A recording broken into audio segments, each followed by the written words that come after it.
To save Max, who was critically ill, Anna had all of her own blood drawn for him. But the next second, she saw Max, who was supposed to be unconscious, suddenly throw her blood bag into the trash. She then heard his friends mocking her, saying she was just as stupid as 3 years ago. She had already been fooled 97 times and still hadn't realized it. At that moment, Anna felt as if she had been struck by lightning. Looking back on the past 3 years of effort, she realized it had all been Max's way of amusing Jessica. Pure revenge. She no longer wanted to endure his humiliation, so she called her mother and said she was ready to emigrate abroad with the family. Her mother reminded her that once she confirmed the emigration, all her records in the country would be erased and she would never see Max again. Anna thought about how, over the past 3 years, she had dragged her feverish body through the snow, searching for his lost ring, and when he was ill, she had knelt through 999 temple steps, praying for his safety. But now, it seemed that all of it had been a cruel illusion built on lies. So she didn't hesitate and firmly told her mother to confirm the emigration. Her mother replied that the documents would be ready in 3 days, and she would come pick her up to leave together. After that,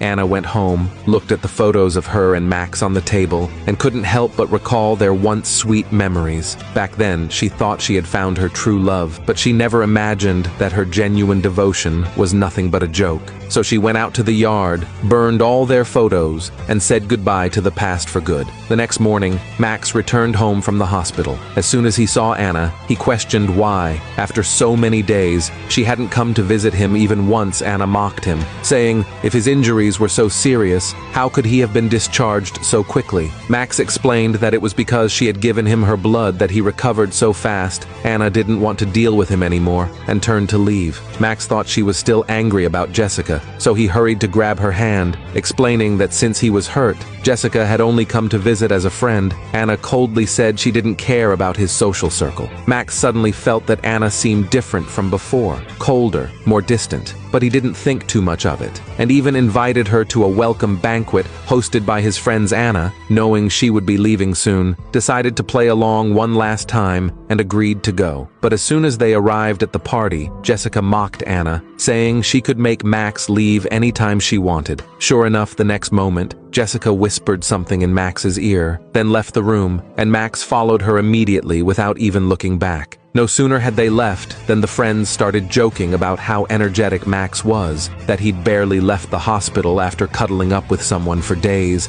and already couldn't help himself again. Anna, standing behind them, heard every word clearly. Furious, she walked straight to the next room, and sure enough, saw the two of them making out. At that moment, Max received a message from a friend warning him, and he immediately ran out to ask Anna what she had just seen. Anna didn't answer, but asked him where he had been. Max claimed he had only run into Jessica in the restroom, and nothing had happened. Watching his panicked explanation, Anna sneered, asking, "If you did nothing wrong, why so nervous?" Max refused to admit his mistake, and instead accused her of being selfish and suspicious. Seeing him belittle her for another woman, Anna's anger flared up, and she was about to expose what he had just done. Suddenly, Jessica ran over, pretending to speak kindly to Anna, saying she just wanted to stay by Max's side as a sister, and asked Anna not to make things difficult for her. But just as she finished speaking, she grabbed Anna's hand and pretended that Anna was about to push her into the pool. To save Jessica, Max actually pushed Anna into the water. The friends saw the incident and hurried forward to help,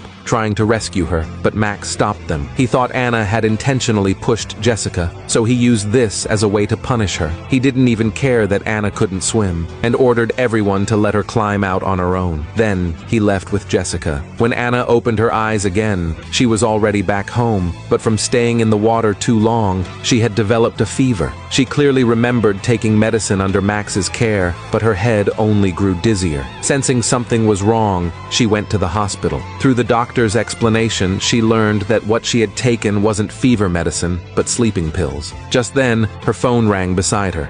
Anna picked it up and looked. It was Max and his friends chatting in their group. They were mocking her for having taken the sleeping pills, and this was their 98th time tricking her. After they finished laughing about it, they suddenly realized Anna was also in the group chat. They immediately deleted the chat. Anna had thought Max came to care for her out of guilt, but it turned out to be another cruel game. Just then, Max entered the room with his friends, asking if Anna had checked her phone. Anna didn't want to argue anymore, and said weakly that she was too sick, too weak to look. Max grew impatient, thinking it was just a mild cold, and scoffed that she was pretending to be pitiful. Just then, the doctor entered for rounds and immediately refuted Max's mild cold claim, rebuking him, saying that as her family member, he had given her sleeping pills while she was running a 40-degree fever. Max was completely shocked and instantly turned his head toward Jessica and the others.